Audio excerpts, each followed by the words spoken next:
There's this really funny thing about the RV industry. Although these things are on wheels and they're supposed to be made to travel, most of them are really not conducive to being used during the travel experience. So they built one that is made exclusively around the idea of you mobile folks.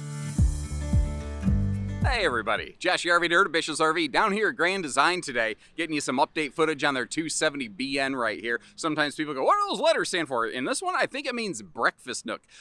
They used to have a version of this where the dinette was in the slide and then the sofa was against the wall, and they flip-flopped the seating actually based on some input from viewers like you and a specific set of YouTube folks who did the very same thing. They made basically the modification that became the standard floor plan that you see here. So I think it's really cool the Grand Design was willing to listen and adopt that in their base design.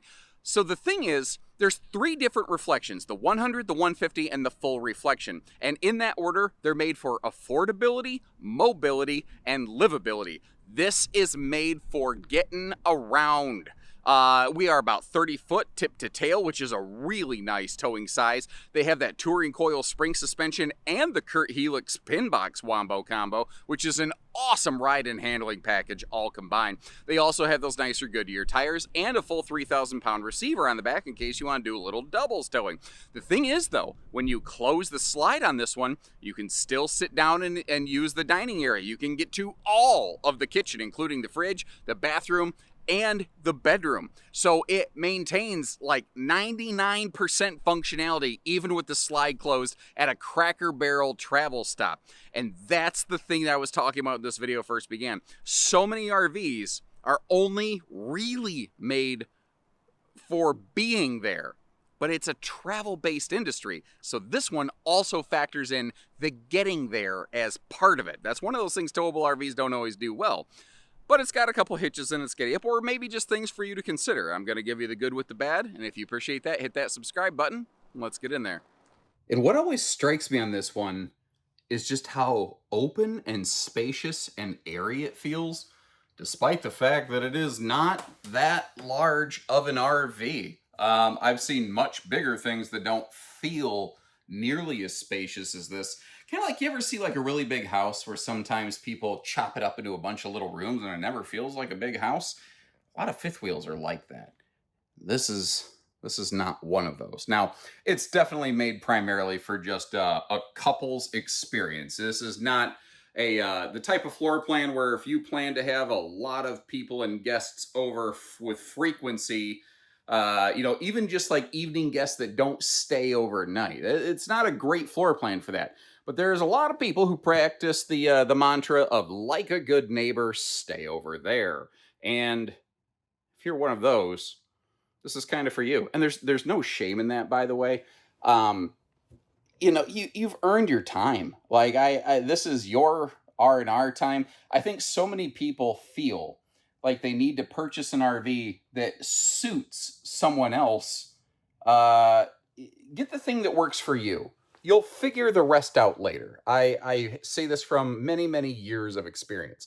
Now, by default, it's a single 15,000 BTU air. You can get a second AC unit up in the bedroom. These are 50 amp standard. Lots of counter space in here as well. Lots of storage. I'm going to come back and get all this opened up.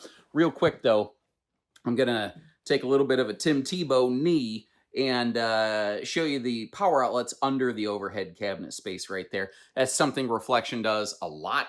Part of it is basically with their wall construction, they can't really just put power outlets in the walls, and they don't seem to do a lot of those like pop-up power towers in the corners like a lot of brands do. Now, sometimes in this kitchen, when you look at certain spaces like this feels like maybe a little bit wasted. Remember, this has that like outdoor fridge and griddle station. So they've utilized those spaces that are basically located at your ankles outside of the RV. They haven't utilized them inside. Got the Tootsie Toaster giving us some bonus heat over here. And this right here, this is something that people either go, oh, yes, I love this, or that's stupid, get it away from me.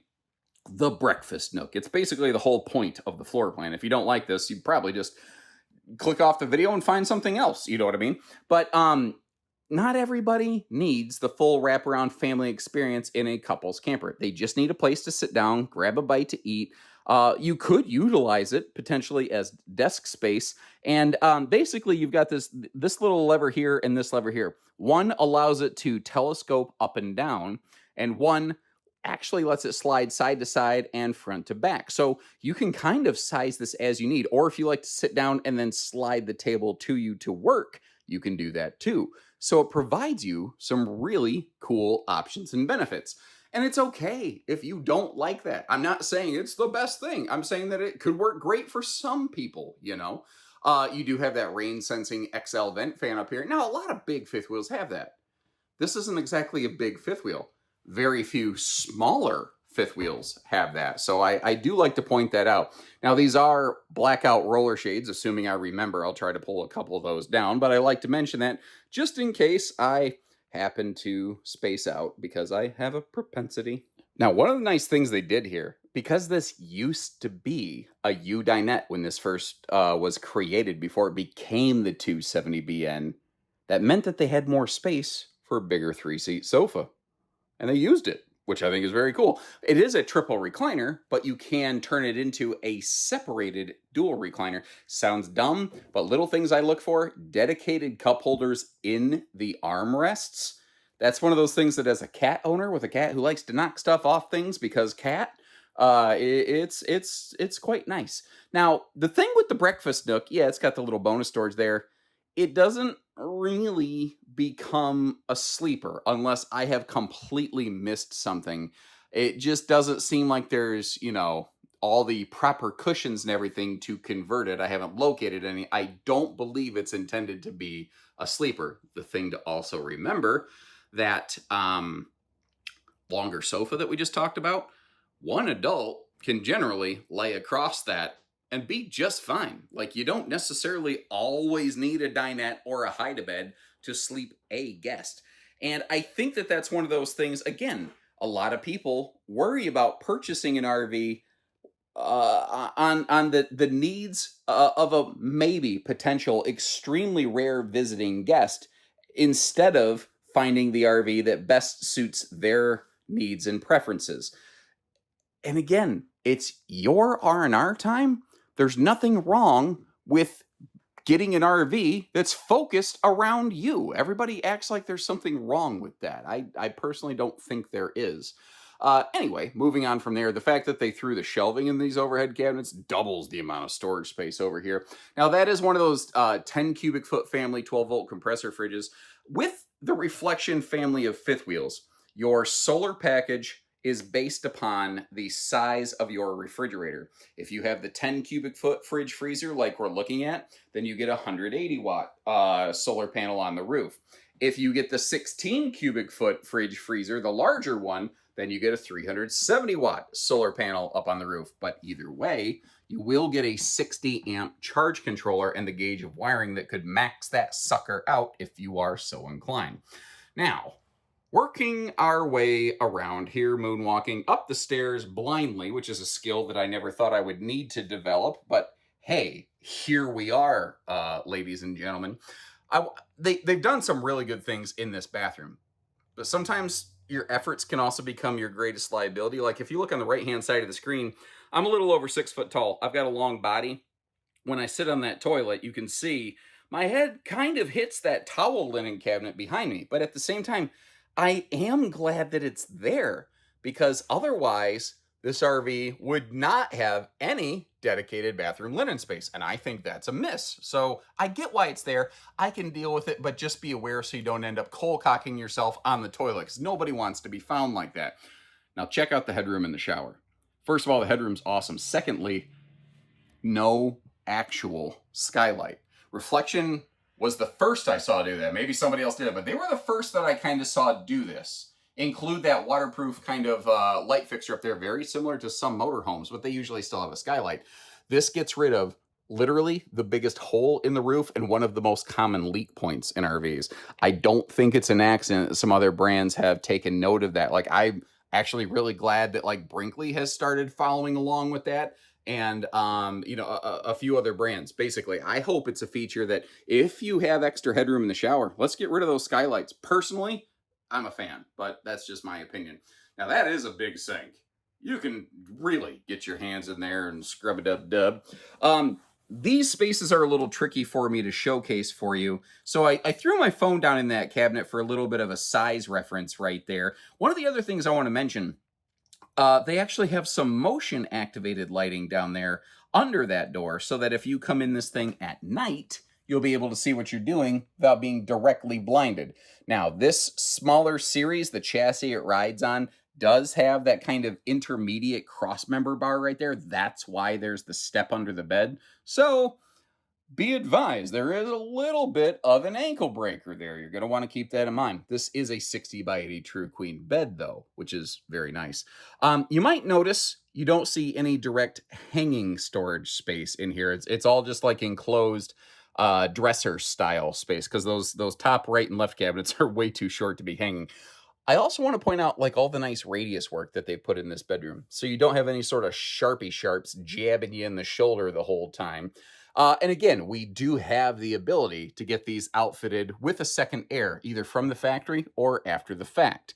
Working our way around, because we have sliding pocket doors to the bedroom across from the bed, you do not have the opportunity to turn that into, well, you have to put the TV on the side. Sorry, this was what I meant. Now over here, again, sometimes seeing an RV in person, seeing it on camera are two different things, and I'm trying to go slow so I don't make you motion sick. You see that you still have no heat vents in the floor, even up in the bedroom. And take a look at the right side of the screen. You see this is where your dresser space and your main closet space is located. Now that closet is washer dryer prepped. But keep in mind, if you utilize that washer dryer prep, you are going to basically delete all of the RV's hanging personal storage space. There's, in this smaller size RV, there's just not a whole lot else they can do sometimes. They're trying to incorporate all the features they can and let you decide how you want to use them, I think. By the way, something else I didn't mention, these are all soft close cabinet doors. I've been manipulating them off camera, and I realized you have no awareness of that unless you already knew the brand. But this is what I was saying when the video began. This is made for getting there as much as being there. When the slide closes, we lose out on very little. We can still get to I'd say all the counter space. We can get to most of the storage. We can get to the refrigerator. We can get to the microwave. We can get to the stove. You can make the RV work. And because the dinette is not mounted in the rack and pinion slide, there's no worries about that. There's no slides in the bedroom to worry about. This is an ideal model for traveling solo and couples people. And I've had some people leave me some comments saying, you know, you talk the same things about fifth wheel towing all the time. I think people get the idea at this point. There's a reason I still say things like, I don't like this paired up with most half-ton pickups, because still every single day I get the question, hey, I'm looking for a fifth wheel my half-ton can tow. The problem is most fifth wheels lack the payload rating to handle the loaded hitch weight of most fifth wheels. So, I'll throw this out to the class. I would ask people watching this, if you own this model, what are you towing it with? What is your towing and what is your payload capacity? Let's maybe let other people see the real world aspect of this, because I just don't recommend a lot of half-ton towing with this. But that being said, like, you got a gas 3/4 ton. Oh my gosh, you'd yank this thing all around our beautiful nation.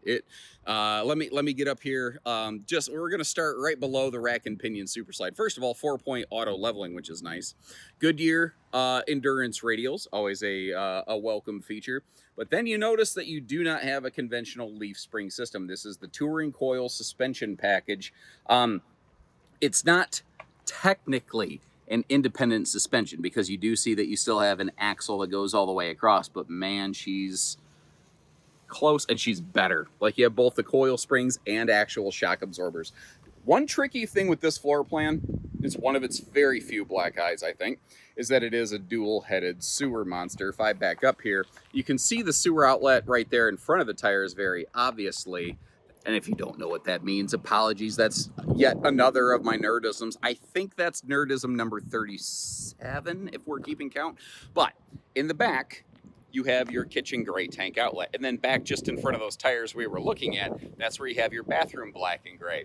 Apparently they're a little too far apart, and with the extra hardware from the suspension, they were not able to cross plumb and put them together. So when you look at this thing's holding tank capacities, the gray water muscles out by far everything else because it has two separate nicely sized gray tanks, because basically for factory SKU management, they will tend to only use one size tank, and that's usually going to be the case. Now, the upgraded suspension and pin box here, it kind of throws some people off because in a very real sense, it can be argued that this has a better suspension and pin box even as compared to Big Brother full reflection that we see in the background. And that feels weird to people. You think, if I'm moving up the family, why am I not always moving up in features? Remember, 3 different reflections built with 3 different purposes: affordability, mobility, which is what we're looking at, and then livability, which is what you see in the full reflection in the background. So they're all kind of made with a little bit different goal. Up front here, we have of course, our pass-through storage area. You do have your outside TV hookups and all that. It's amazing to me how many RV manufacturers just don't use their freaking heads. Like, they're like, yeah, we have outside TV hookups. Great, cool. But if they don't give you a place to run those cables down and out of the RV, you have to leave the baggage door open all the time. I don't really like doing that. Now, that pass-through compartment actually does have its own forced air heat duct, which is kind of cool because the belly, obviously forced air, heated and closed. Holding tank heat pads, also factory standard on these. Now, back here, we have the sewer hose handy helper tube to keep the stinky slinky under control and away from everything else. And they kind of split the little camp convenience center where you have Dad's medicine cabinet on the right, and then your griddle station over here on the left. I like the power outlets inside there, though. So outdoor phone charger, Bluetooth speaker, something like that would be perfect for me. I appreciate that they've still left the ladder on there, because, man, there's a lot of RV manufacturers that are doing everything they can to, like, remove graphics, remove ladders, to skimp every dollar they can off the things, and that's not what the goal here is. Now, this does have the 3,000-pound towing hitch package where you see the safety chain hooks and the 4-way wiring harness. Additionally, this will have a 180-watt solar panel on it, which isn't much, but it's a 60-amp controller. So you can actually add a decent amount of solar to this before you need to rewire stuff. And they do use the gauge of wiring that can actually fully utilize the charge controller's capability. Wow. I was closing this thing up just now. Something you can't tell by, like, looking at a video or a picture. You got to put your hands on these things sometimes. The thicker heftiness of these baggage doors. Just better insulative quality, just feels a little more structural. By the way, you might have noticed it didn't fully close itself. I kind of call these compression latches, not slam latches. It's best if you lift the handle slightly and then close them. You don't have to kablam the things all the time. So hopefully you found this useful and beneficial for you today. I'll leave you links, as I always do, in the video description to check, I would say, pricing and availability. I'll say MSRP and availability. I don't think we're actually able, like, Grand Design's pricing policies prevent us from having anything but MSRP usually on our site. We almost always have a better price available than what our website shows on these. We're just not able to display it. It drives me nuts. I can't help that, but that's so that I can set the expectation. You know what you're looking at here. Now, there's some similar floor plans from other builders out there. I might leave you a couple links to those. I'd really be curious to know, if you watch a couple of them, which one would you go with and why? Leave me a note, or don't. And we'll see you next time. So take care, stay safe, have fun, and happy camping, everyone.